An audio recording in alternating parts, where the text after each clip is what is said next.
Hisia mseto zimeibuka kuhusiana na hotuba ya Rais William Ruto bungeni, viongozi wanaoegemea mrengo wa Kenya Kwanza wakisisitiza kuwa rais ameweka bayana jinsi alivyoshughulikia swala tata la gharama ya maisha na pia bei ya juu ya mafuta. Upande wa Azimio umemsuta rais kwa kile wamesema ni kukosa kuwajibikia maswala hayo muhimu.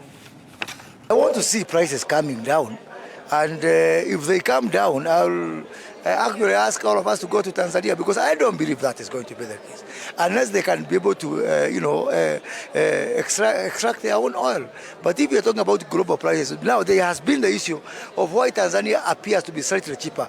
This is because of the adjustment of the Kenyan shilling, where we have stopped this artificial propping up of the shilling.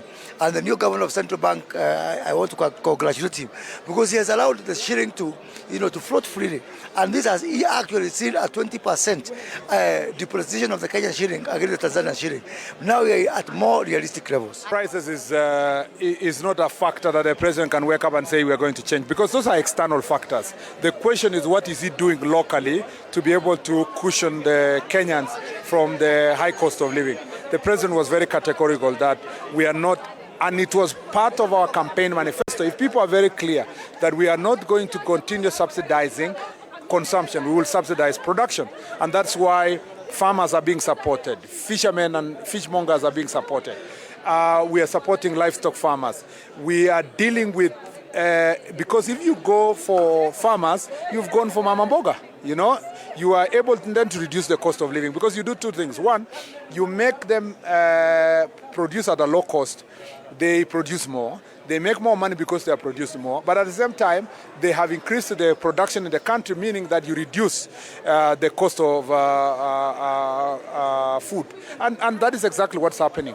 Above the roof, very few Kenyans can afford even to feed their families. And yet we are talking about improved economy.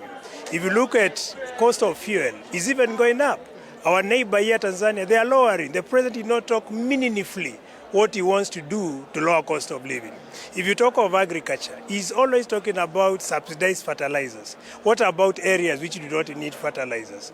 We expected him to talk of irrigated agriculture, construction of big dams, and the channeling water from flowing river sources to those dams, like the way Ethiopia did. That did not come.